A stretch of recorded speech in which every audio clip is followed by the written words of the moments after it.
All right, we're going to kick things off. Today's WTF Wednesdays, which of course stands for What the Function. And we always bring in a different business function expert each week. And we have Steve Weston, who I will have him give his introduction. However, my addition to that is Steve was my first sales rep with Kaseya back in either '06 or '07, somewhere in that time frame. And it was in the beginning days of starting managed services. We actually were a year on another RMM platform, and we quickly grew, and we were running into issues with that original RMM provider. We were near the end of our agreement, and reached out to a few vendors, and Steve West happened to be our rep, and he sold us, and he sold us in many ways. Number one, he sold us on, closing the deal for the RMM product, but he also just provided so much value. And I know I've said this before, but he provided way more value than I would have ever expected from someone selling a product. He invested in his time into me and helping me grow my business, which I am forever grateful to Steve for that. And today we are going to be talking about a very important topic that we all run into, which is handling sales objections, I should say, turning that no into opportunities for growth. And we all know that we run into those objections, and there are ways around them. A lot of times it's just continuing to educate them and investing your time into them and turning it into a yes. With that being said, I'm going to go ahead and welcome Steve. And Steve, So I'll let some of you. the same techniques he used on you to sell you Kaseya. I set that hook deep, my friend. I set that hook deep. Yeah. Yes, yes. Well, And he did a great Similar to job. techniques you use at 1 in the morning. yeah, right, right, Right. right, Yeah. right. So That's Steve, that's one of my styles, right? I just keep him on the phone so long that he hits that point of his. It's kind of like interrogating a prisoner. Just keep them right, there long enough they finally admit to the crime, whether they right, did it or not. right. Yeah. Just Um, send me the DocuSign. Send me the DocuSign. Yeah. no, So, I think it's a reflection. I think that story always.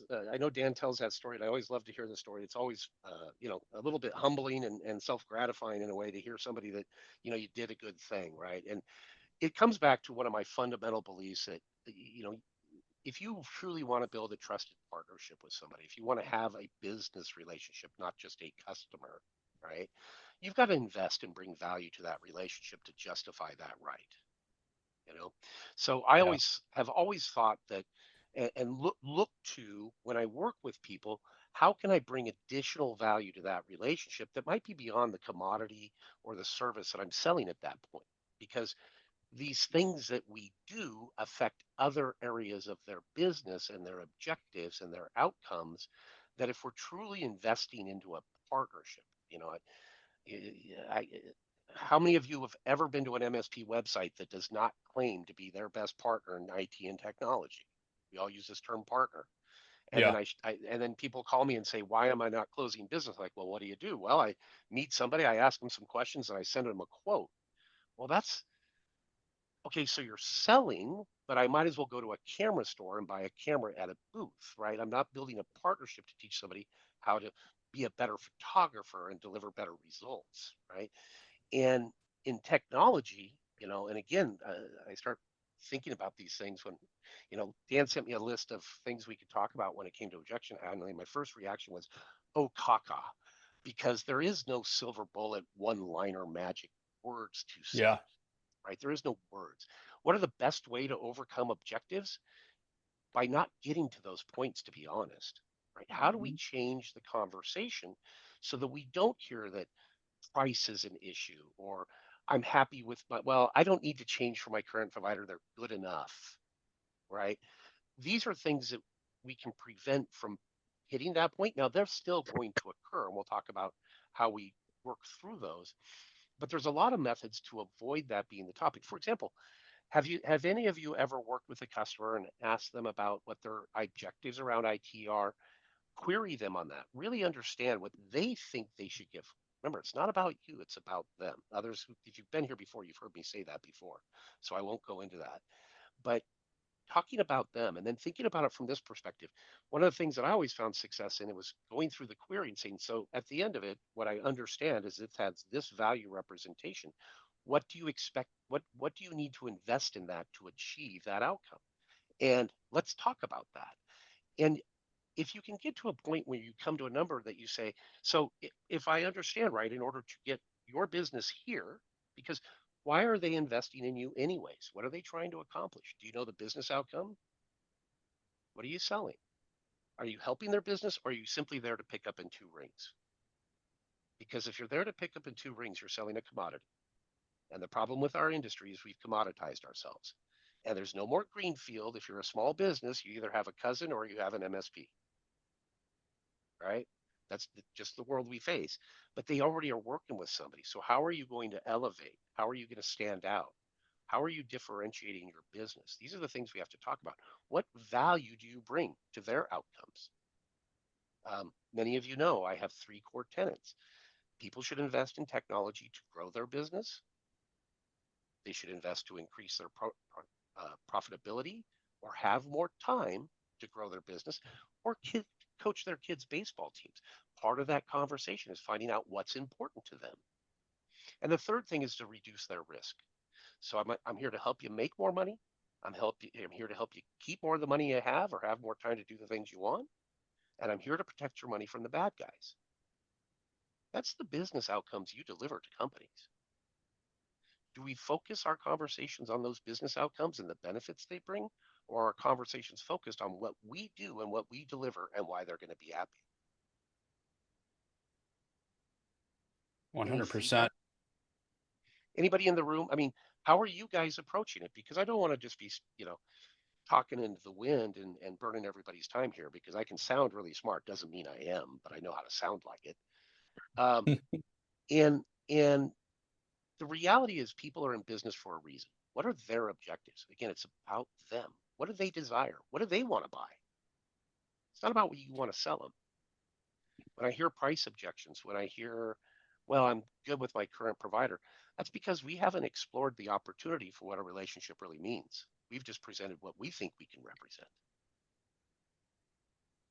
Because if I'm really exploring what this opportunity can mean and the likelihood, how many of your competitors in the area you think are having that quality conversation? They're probably selling like most of you are. I have a service. This is what it does for you. This is why it's great. Yeah, 100%. Am I wrong? Somebody tell me I'm wrong because I don't want to just be right. I only learn when I'm wrong. So help me I learn. don't think you're wrong. I think the problem is getting to that point. Like, getting in front of a prospect is the hardest Okay. part. Then you can have those kinds of conversations and differentiate yourself. Absolutely. I don't disagree. That's why in my own coaching service, I usually my edge is I'm not here to help you get that first contact because that's the hardest part, to be honest, right? And you can spend money with lots of organizations, and I work with a lot of MSPs and have lots of conversations with hundreds, if not thousands, annually, and have a pretty good sense of your Marketopia or MSP sites and a lot of those different tools out there. They work for some and not others. There's no real, I don't know that it's any polar one way or the other. It's kind of in the middle.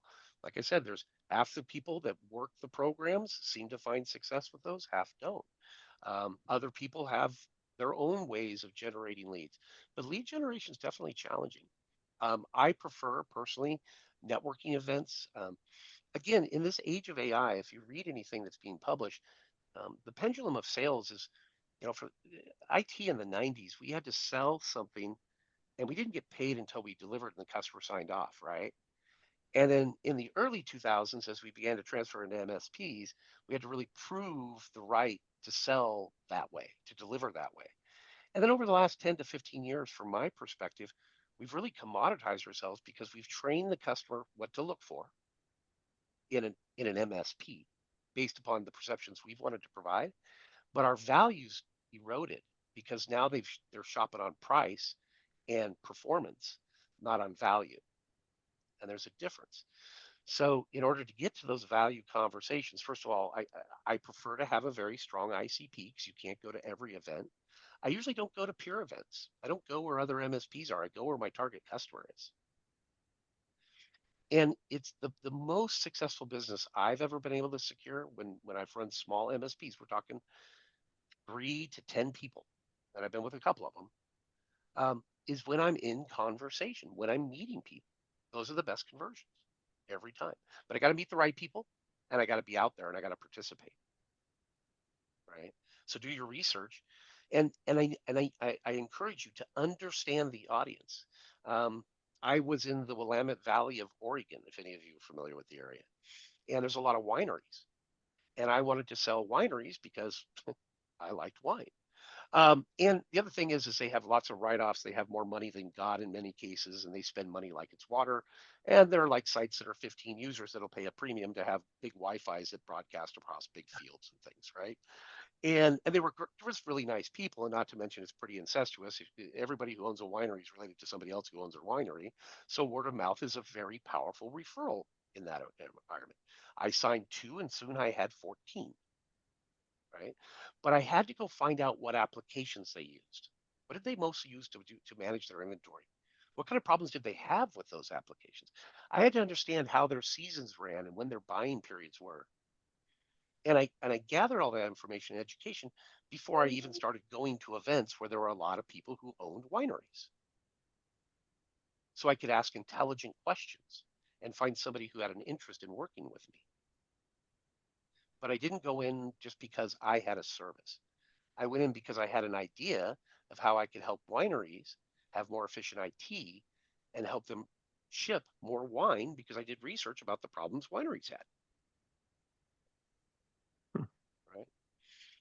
Think about the business problems you can solve for a market segment. You choose insurance brokers. What kind of problems do they have? Are they worried about private information leaving their building? It's a big risk for them. They have FDIC relationships, and they check those boxes on those annual audits they do for the SEC. They don't know if they're lying. We know that.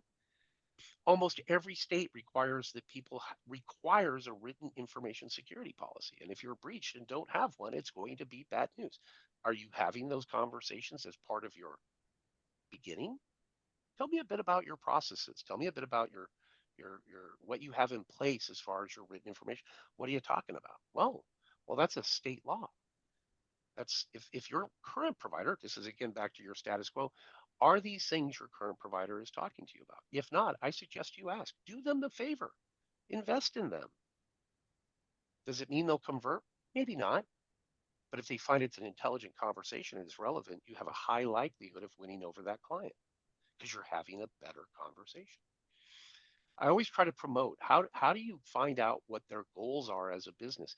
See, I also like to profess if you're working with the office manager, you're not going to have you're at peril. Office managers deal in cost, and forgive me if I've said this before, but it's an important concept I think to understand. Office managers deal in costs. What do you want to do with the cost, my friends? Anybody? Reduce it. Lower it. Okay. What if we change the conversation, well, to investment? Who makes investment decisions at organizations? The C-suite. You want to talk to the buyer? You want to bring value to the business? You can't talk to the office manager. You got to talk to the C-suite, person who's setting strategy. What's your revenue target for this year? What kind of increase does that represent? How do you picture yourself getting there? What kind of things are you going to do to support those activities? What does your systems require? What are your risks in what you're looking at doing? So, I'm not Steve, I want I'm to not jump in selling here. IT. I'm not selling IT. I'm selling Yeah, solutions. I want to jump in here and just say that I think the biggest challenge that many MSPs have in uncovering everything that you're talking about right now is the concern that that's none of my business, that I'm asking about their business, I'm getting too intimate, too deep into their business, because as technologists, that's not what we're used to talking about. Most MSPs are technologists first, entrepreneur second, and the business questions that we need to ask are sometimes we feel like we're prying, but we're not. I mean, we're there to help them with their business, not their technology. Yes, their technology, but not their technology, if that makes sense. It Business does. first, technology second. And I think we feel like if we're asking those questions that we really need to uncover, that we're like asking a friend, how much do they make a year? Right? Like you just don't ask that, right? But it's okay to be asking these questions. They want us to be asking these questions as long as we can tie it to how we can help them. Mhm, mhm. So that's a great question, and I often hear that. So first of all, you don't make a shot you don't take, Yep. right? And when you say we fear this, well, fear is it's probably the biggest motivator in human beings. Fear is a great motivator. And so we have to transfer that that anxiety that fear causes into opportunity, both for us and the customer. And it comes back to the quality of your conversation. You're right. And if anybody hits my website, you'll see my big my big statement is the MSP needs to transform. They need to evolve. In the age of AI and tools that are beginning to perform a lot of the technology aspects that we're traditionally delivering more in quickly, more accessible to the public. Um, a lot of what we've done traditionally is not really going away, but it's shifting, right? And businesses no longer want to buy that magical SaaS app. They no longer want to buy another firewall. They're tired of that. They're exhausted. How many? I'm literally on the phone with one of my partners that I help with their customers, and the customer says, "Man, I love you, but I almost avoid your emails every time because I'm afraid you're trying to sell me something else." Yeah. Right? They're saturated with sales. What do they want? Listen, we are an instant gratification iPhone society. There's an app for that. Where do you want to go today? I can stream my own content. I can make my own content and stream it, right? These things are accessible. And AI, heck, you got tools out there. People are not programmers or writing software, right? Hmm. And so the reality is technology is evolving so rapidly, and MSPs are so busy dealing with the day to day that it's really hard to transform. And that's unfortunately the challenge we face because some of what you do is going to become a Zapier transaction in 6 months, right? The MSP is going to throw out his shingle, open his doors, sign a Kaseya contract, and he has tier 1 and tier 2 help desk already done because he's not he's not been investing for 10 years hoping for feedback. He's starting new in the investment and has money to throw, right? And what does he spend his time doing? Selling. Right. Those aren't usually very good MSPs that last very long, but that's what we face, right? So how do you get past that fear? You have to ask permission. You have to invest in the relationship. It takes true curiosity. You have to be genuine, and it's a focus on them. Listen, I'm here to help you solve your business problems. Technology is only a vehicle. It's an enabler. It's not a solution within itself. I don't install server or O365 and my revenue growth goes up 20%. It's not how that works. However, if I know that you want to achieve a 20% revenue growth, and what that requires is that you get 10% more efficiency on this production line that's using a specific application or perhaps a database that's 10 years old or a 10-year-old server, or could potentially be exposing data we want in data leakage, which is a risk to the business. We don't often talk about their financial risks associated to technology. Why? We think we're scared it's going to expose us. If we talk about them getting hacked and they get hacked, then it's our fault. Well, listen, everybody, I don't care how strong you build the castle, one of their people are going to leave the back door open on you and they're in. It's going to happen. How many of you have been breached in the last 6 months at one of your customer sites?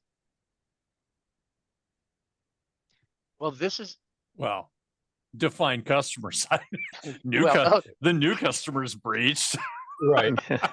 yeah. That, by the way, They were that's a very great receptive way to the to get conversation we had, though.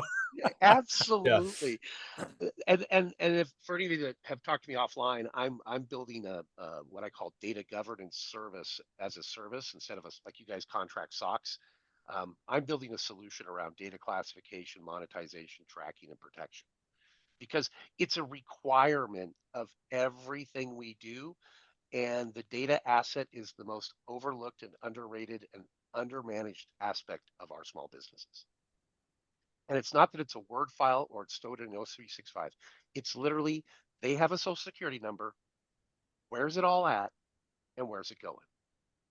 Because their liability isn't the Word doc or whether it's encrypted in 365. Their liability is the social security number and the exposure of that data. And think about what we do in IT. I'm a super geeky sales guy. I'm ITIL type thing and all that, right? So think about the asset of data. The truest, most important thing about the asset that is data is the content itself, not the blob, not the format, not the repository. It's actually what's in the content. How many businesses out there know what's actually in their data? Oh, I have HR data over here and I have finance data over here. But do they actually know that they have $10 million worth of record exposure that they don't think it's worth buying MFA to protect? It's probably because they don't really understand their exposure.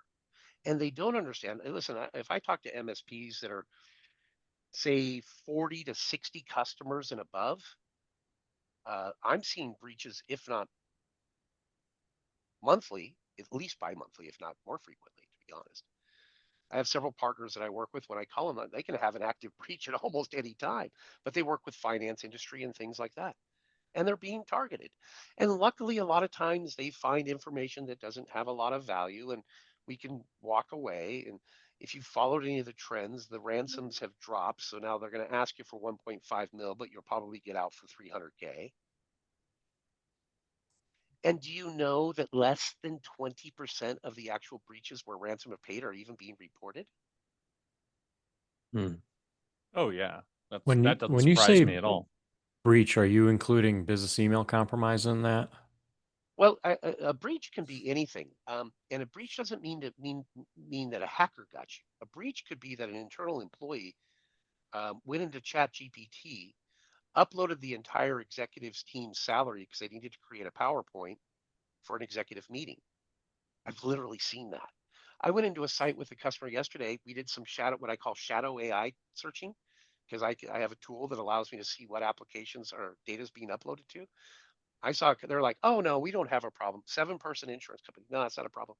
891 files have been uploaded with private sensitive information to ChatGPT within the last 6 weeks alone by 3 of their employees.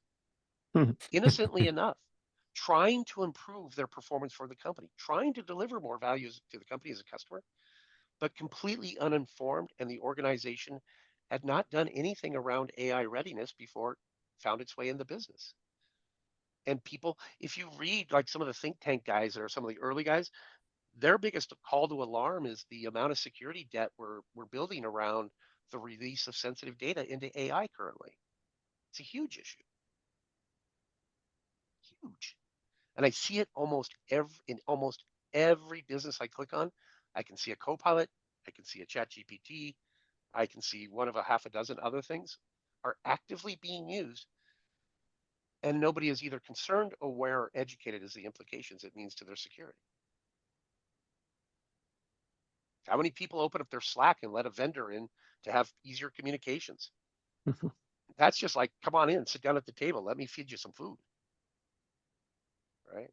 And these are things that we attempt to deliver as IT professionals, but we're not having the conversations to help these businesses understand the value of that protection because it mitigates their risk that could potentially be $10 million worth of exposure. How many of your small businesses could afford the fines in that type of scenario? They're done. That's why, what is it? 68% of small businesses that actually have a data loss are out of business within 6 months. 44% of cyber insurance claims were denied last year. Why? Everybody comes in, they check the boxes, they fill in their Beasley questionnaire, send it off, they actually get breached. They had no idea how much their value of their data was. They don't run the processes that if you actually read your cyber insurance policy, how many of you actually read your legal documents top to bottom, every word, and understand it? They didn't read it. They're not following the processes. Well, Eric, I can only tell by your responses and facial reactions, you either have been burned or you learned very early not to be. Right. Right? Option And B. option B, that's good. I wish I had done that. I wish I had Option the, B. I I wish I also had had the best go piece ahead. of legal advice I ever got was don't create evidence. Yeah, yeah. I don't have a huge internet profile. I don't spend a lot of time on LinkedIn because then people know more about me than I know about myself, it seems. So, anyways, um, I don't know if I'm bringing any value to this conversation, but these are where I think we need to think different as a channel, as providers in general. We've become so consumed in what we do, we've really forgotten what we really should be representing to them, which isn't just good patching, uptime, and a recovery file should something bad happen. Those are the basic table stakes. Come on, we're better than that. You know, Let's think Steve, about we're what we can talking do. about, the value component, and there's so much that when it comes to those objections that we get, the value that we provide can overcome, their concerns about moving forward. A related, unrelated story. I've told, I've spoke about this where during my dad's time in 3 different hospital systems locally, I've uncovered unattended and unlocked workstations, as well as a workstation that contained sensitive information about patients that were in one of the hospitals, including their photos, the room they're in, their diagnosis, et cetera, et cetera. I had a very good conversation. I'm not going to reveal too much because this is going into a podcast, but I had a conversation with the compliance director last night. And she just wanted a few minutes just for me to give an overview of what I saw. It turned in probably to a 30 to 40-minute conversation where we were talking about, different process improvements. Here, I'm just letting her know just initially what I saw. Provided her with photographs, and it became a conversation that we were both fully engaged in about process improvements, about different things that they can implement. This is a large organization. This isn't something that, I wouldn't expect that I'm enlightening them and sharing things with them that they don't know. I did find out that they lost their security. Let's see, they lost their cybersecurity officer 3 months ago, and they've since replaced him, and also have a cybersecurity analyst that's come in that's been there for 10 days. Um, Walking into a situation that, I had uncovered, and, but again, value. I mean, it was simply meant to be a quick phone call. Yes, this is where I observed it, yada, yada, yada. It turned into a lengthy conversation because of the value I provided. And Mhm. the more value you provide, the more engaged someone is.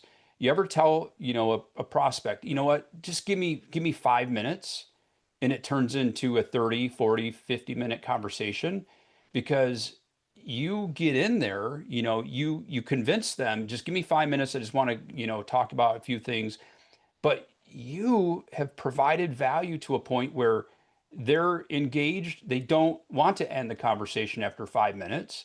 And, you know, you don't get that if you're just talking about things that provide no value to them. I mean, they're going to end that conversation after 5 minutes. They're going to hold you to the 5 minutes, but you have to find things that mean something to them because it's not about us.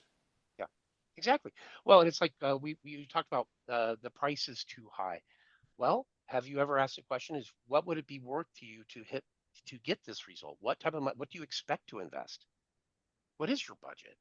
Let's not get to you're too expensive by asking all the hard questions before.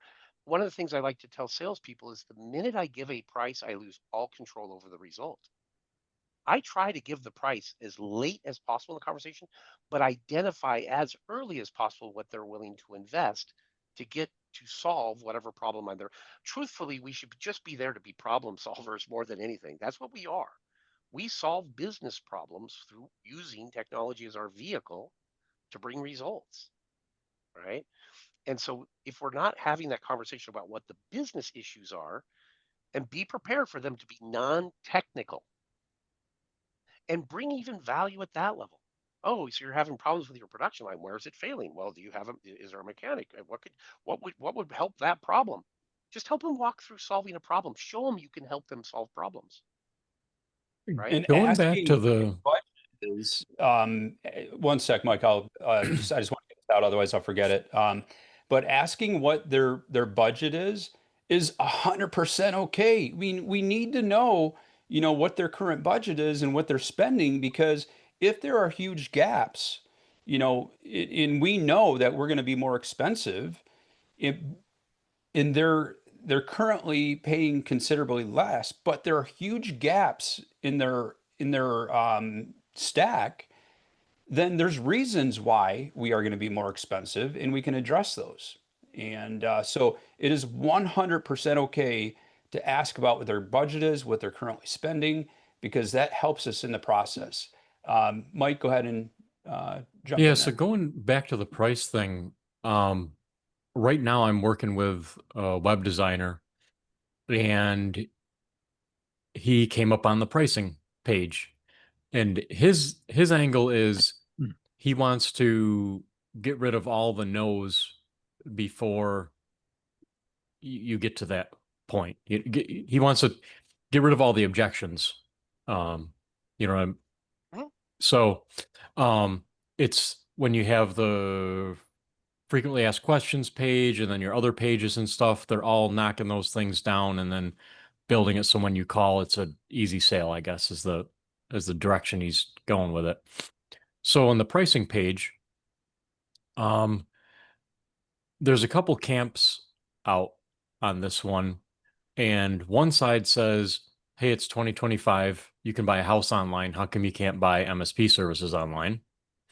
That's the one extreme. And then the other extreme is we're a professional service. Every network is different. Every client is different. We have to get in and look at it, and then we can give a quote. So how would your line of thinking, where I'm going with it is I said, okay, packages start at $500 a month and then list out the services that we provide. Okay. Not like dollar signs next to each service, but just like monthly packages start at $500 a month. And just that way I'll weed out the people that Won't expect spend to pay 500 bucks. less than 500 bucks a month, which leaves everybody else. What are your thoughts on that? So there's validity in some of the concepts that he's presenting, but let me give you a different perspective of that. So you go in and so part of the problem is that we, in the age of the internet, people know more about you than you do them going into that conversation. And by putting all that up on the website and saying and being very declarative in our messaging, we're not very inviting in our messaging. We talk about the value we provide, right? But it's very declarative in the way we usually present them. We help our customers be more efficient. But because we're not telling a story of we engage our customers to help them grow their business through finding new means of efficiency, cost savings, and greater rates of risk reduction, right? Where does that fall in what the value is? Because if the value is we start at $500, now I've just given you a shopping list. Now you are a commodity because I can consume you. Like you said, I can buy a house online. Well, that commoditizes the housing market. What I can't buy is a custom house online very effectively because you have to go into the shop and look at all the tile samples and do all the, I know I bought a house like that, right? That type of thing. So if I really want a personalized experience that gets me the house I want to live in, not just shop for a house that falls in my budget, it requires more of me as a buyer and requires more of the seller I'm engaging. Mhm. And I paid for that experience. I actually paid less than if I'd gone online, but I'm good at negotiating. What can I say? Anyways, and so the reality is, do they want what they want, or do they want what you're selling? Right? Because then you have to cast. That's like fishing. You're casting. You have to cast the right bait, or you're not going to catch the fish you want to catch. Instead, I need to figure out what they're feeding. I'm a fly fisherman, entomology. You go out, you figure what they're hitting on, and that's what you put on. I just don't get up in the morning, tie on a fly, drop down to the river, and know it's going to catch a bunch of fish. It could probably be the wrong fly for that day and that You weather. got to match the hatch. Right, right. So how do we align to their business, not force them to align to ours? And it comes in the conversation. Ask for permission. Going back to your comment of discomfort around getting into some of these things, guys, if you want to be around in 10 years, you've got to become business people, not techs. Let me be clear. I I'm an old rocker. I grew up in the grunge scene with roommates that were in grunge bands and stuff in the 90s. There's a Tool song out there called Warrior, and it talks about being obsolete as we get older, right? The guy that hits the battlefield, but he's the 40-year-old guy out there with swords and armor. He's probably going to get killed by the 20-year-old that's stronger and faster. So how does he fight that battle? Well, we have to evolve. We can't continue being what we've been. And it's hard because it's hard to get out from underneath what you're under. But ask for permission to have that. Have you ever thought about going, hey, listen, thanks for having me in. Tell me a little bit about what you brought to me. So to start with, I just want to provide you my perspective of what you should expect out of a provider like me. Educate them that they deserve something better. I believe your provider should help you invest in things that drive revenue and business outcomes, reduce your risk. It's not about what tech I can sell you. So I would like to ask for your permission to ask a few questions so I really understand what your strategic corporate goals are, so that when you start asking me how I can help you, I can be more clear, I can be more aligned, and I can actually provide you pricing that makes sense relative to the budget you should be providing to support your company's objectives. The Kaseya one, that's a good one. I didn't even think about that. But that's one where we can say, okay, we're local. Some companies are calling this white glove service, where your first call in goes to a call center in the United States with people that speak your language and can understand you. And because you know that Kaseya is not going to do that. And actually, some of my Absolutely. competition is not doing that.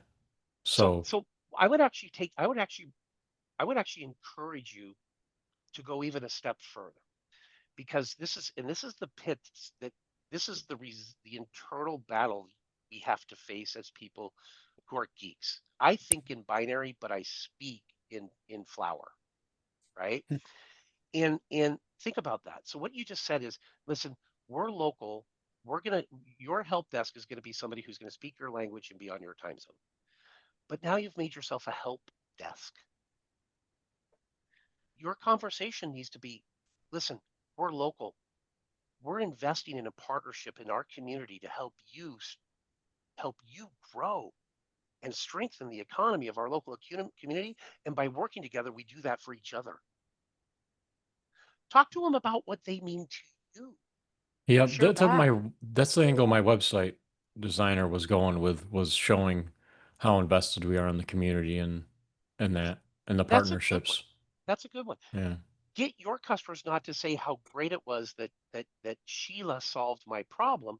Get your customers to talk about, by partnering with them, we've been able to focus on this and achieve this. Because that's what somebody wants. Oh, he helped this person grow their revenue 10%. Huh, I better talk to him, because if he can help me versus my MSP that I just keep paying the big checks to, who doesn't care about how much money I make, he's actually worried about whether I make money. Listen, I don't want you to buy my service if I can't help you succeed. Bad business is bad business. A lot of guys come in and say, Steve, help me sell a bunch of deals. And at the end of the day, I find out they have no idea how to run an MSP to begin with. And I have to fix a lot of other things because I don't need to go help them sell more people and deliver bad. More bad isn't good. It doesn't make it good. Everybody says, well, revenue fixes all issues. Bullshit. So out of the sales You can throw me processes, you can throw me a pile of money. I can burn through it plenty fast. Don't worry.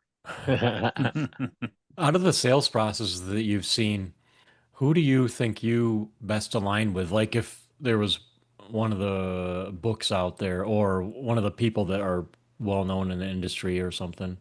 It's called the Steve West sales process.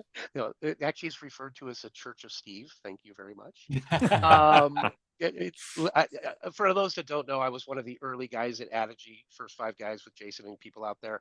And literally, I wore every hat there. Like I ran our compliance team to Secure SOC 2. I'm that geeky, right?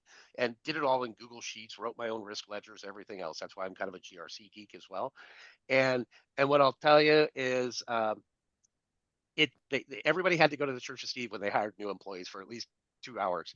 I would say if you ever, I don't do well with sales books. I usually get about 2-3 chapters in and I can't continue because they're teaching people to sell. And if any of you recall my first story, the first time I joined a few months ago about selling my first camera before I even interviewed for the job. And Yeah. what I learned in that moment is all I was there to do was help people. You fix problems. You help organizations. There's a difference. You don't sell them. You, Stop you have to be selling them. genuine, right? You got to be Yeah. genuine about it. And, I mean, it's one thing to talk it, but to mean it is a whole different thing. And people can tell the difference between a person who's just trying to get the sale versus someone that truly wants to help you. And if it's in your heart that you want to help them, I mean, you will get the sales, you will get the rewards, you will get the profits, but you got to be genuine and really care about those people that you're there to help them. And I'd love to start a conversation out saying, this is not going to be a tech conversation today. We can talk tech if you like. This is a business conversation. Set the stage right from the start. And, you know, let's talk about your business. Let's talk about, where you're running into some struggles. Maybe it's technology related, maybe it's not. I mean, the only way for us to determine if technology can help you with that is just to talk about all of the things that you're trying to achieve. What are your goals and objections? Because if we understand what your goal and objections are, then we can determine where technology can fit in. And even if there's a struggle that you have that technology can't fit in, but I've got personal experience that I can share with you, I will, because I want to help you. Yeah, Yeah. that kind of aligns with the book The Go-Giver, I think. A lot of that Funny. thinking. Guess what I have sitting right here? And there is a stack of them though. There's a stack, and I use them for reference purposes when I'm consulting. And they run from AI books to Wickman and Michalowicz, and there's BS in a lot of this stuff, but there's a lot of gold too. The Challenger sale I was trying to get to was the book that is the one that is the most aligned kind of to my style, which is to help the customer achieve better, is to challenge what they believe the answer is and provide them better solutions in many ways. It's a good book. If you read one, it identifies the different type of salespeople, the different types of personas, and what that relates to in an approach and method, and what it results in with the customer, and makes some recommendations around how to be what I think is a better partner. Dan will attest being a customer, and a few people. I really don't want people to work with me if I'm not bringing them value. I believe in a win-win-win supply chain, that I work with people who then work with people. And if everybody's not winning, it's probably not business I should be involved in, because there's plenty of business out there. I just have to look for the right stuff. Right. And again, I wouldn't, if I was to put pricing out there, our customers invest between 500 to, from $500 and up, but they realize these results from that investment. If I was to even start throwing out price as a filter, I would never list my pricing on a website as an MSP, because it's just like handing them a Walmart shopping list. Mhm. Can you get it cheaper at Winco? Yeah. Let's jump into I a don't know. couple. I see Jay talking. I don't know if he's talking over here, but maybe not. Go ahead. Yeah, I got about 10 minutes. I apologize. I got about 10 minutes, and I got a vendor that I'm doing some consulting Yeah. for I've got to meet with. But Does anybody have any questions? has this been 'Cause helpful? Oh, for me, yeah, because I'm, like I said, I'm in the middle of the discussions with my website designer on we're at the wireframe and the high level stuff. And so that pricing page was there, and then the discussion about what should be on it. And he's admittedly doesn't know anything about MSPs, which I think is good because he's looking at all this information with about the same level of knowledge as most of the clients that come to me. Yeah. So, So to be honest, if I was to go into any one of your guys' local markets and open an MSP and try to compete against you, I would brand myself as everything but an MSP. I would brand myself as a consultant. I would brand myself as a business partner. My website would deliver messages about how I increase revenue, I increase profits, and I reduce risk. I wouldn't talk about firewalls or programs or Office, but that's just me. Go ahead. Mike, did you have a question? oh no, just Jay's jumping off. Sorry. Oh, see you, Jay. Um, so and it's I'll just throw out to here a couple things. One, my title has always been business geek. And that has been my title because I am a business geek, and that's what I'm there to help our clients with. When I named Greenlight, I named it Greenlight Business Technology. Not because, it's business first, then technology second. And the key is having, again, it sounds redundant, but having those business discussions. And once, I've mentioned this before. I mean, I've gone into QBRs that, have lasted 2, 3 hours long because they've gotten so engaged in the discussion. We're talking about their entire business. And I wasn't there, for 2 to 3 hours talking about technology. We're talking about their business, and that's why they've been with us forever. Um, One of our first clients is still with us from 2001. They're still, and they weren't obviously managed at first because it didn't exist at that time. They started out as gosh, I don't even remember. I think just break fix, because in those early days we were also doing reselling DSL from WorldCom. We were setting people up with email. It was pop based email at the time, but getting them off of like AOL email addresses and free email addresses and get them a custom domain. Um, but again, I do business geek as my title. We threw business technology in the business name, all because it's business first. And was this, was this all because, in my early days, I knew that it needed to be business first? Not, no, not necessarily. I think over time I realized, how critical it was. Um, but the emphasis has grown. Those 2 to 3 hour QBRs, did I walk out of there with significant project work? Hell yeah. Because I tied it back to what their business issues were.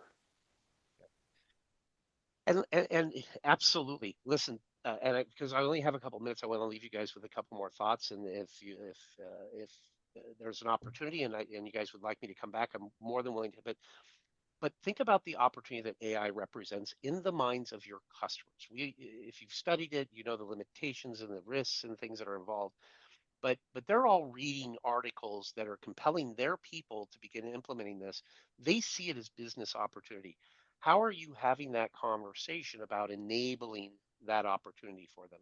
How are you diving deep to understand what they're thinking about it? Because even if they haven't brought it up to you, they're thinking about it. They're thinking about it. You can't avoid the topic in business today. Okay. And if you wait to have that conversation about how they view their data and how they're going to leverage it strategically in the new age of data, Wall Street came out 2 months ago and said data is the new oil. I would challenge you this. I believe today that the only thing that's irreplaceable in any business is the data itself. I can hire a body. My most important asset is my data. We used to say our people, but now I can buy an agentic AI agent for that. Mm-hmm. Our most important thing in business is data, because without it, we can't invoice people. We can't receive. How many of your customers still do paper invoices only? 0. 1? Yeah. And are they more than, you have one, but we have one. And that's the guy I've worked with for 10 years. He's my buddy. He's got 10 people in the business and he can get away with it. I mean, I don't know that that's the story, but it's probably somewhere not too far off. Right? Yeah, it's not too far off, but I mean, it's a very, very, very successful company That has a unique situation. That has a unique situation. Yep. And Exactly. you'll find those. You'll absolutely School find districts like paper. School districts do like paper, but they don't like when their student information gets out. And so many of your school districts out there have really poor. And if there are a lot of programs where 80% of those school districts' investment into security and technology can be funded through a federal program. So if you haven't looked, it's like E10, I forget the name of it. I've got a couple of guys I'm working with that are doing it. It's actually, I tend These to guys actually avoid SLED. construct schools. It's crazy. That's different. That's a little different. Yeah. It's a different animal. Yeah, I'm not a big SLED fan because it's usually a quick way to the Me bottom. But if you can get 80% of it funded and you can ask for a higher price, then I'm not so against it. Anyways, so think about, AI is a great thing to start. You have to approach these topics. You have to educate them. You have You're going to get run over if you don't. You're going to get run over. I love that. Has anybody heard the term fixer? I'm a fixer. I like to think I'm a fixer. I'm a problem solver, right? Have you ever thought about being you're a business fixer? What if you're just a business fixer? You fix businesses. Mm-hmm. Technology is especially with AI is the most powerful vehicle they have to get to their destination. People get in that car to get to that destination, that vehicle. But don't sell them the car, sell them the journey and how it's going to run smoother, it's going to break down less, and you're only going to have to stop.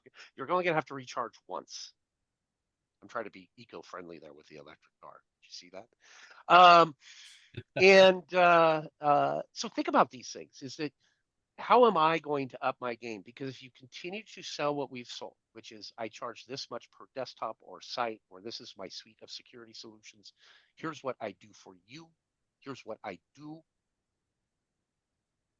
I think that you'll be in jeopardy within 2 to 3 years, if not sooner. Because people will no longer want to buy tech. They want to buy a business result. Because it's not about what you do. It's about what you do for them. It's about them, not us. Yep. Gentlemen, Steve, I always enjoy this time. yes. I apologize. I have to depart. I'm on LinkedIn. I'm always open. I think a few of you, Jackie, we've talked in the past. Always feel free to reach out. I don't charge you until you say I want to pay for some of it, type thing. And I like to hear myself talk, obviously. So if there's value I can bring any of you, feel free to reach out. Anybody who's involved with Dan deserves some of my time. I appreciate that, Steve, and appreciate everybody being here. Until next time, until Friday, we will see you guys then. Take care, everybody. See you. See you guys.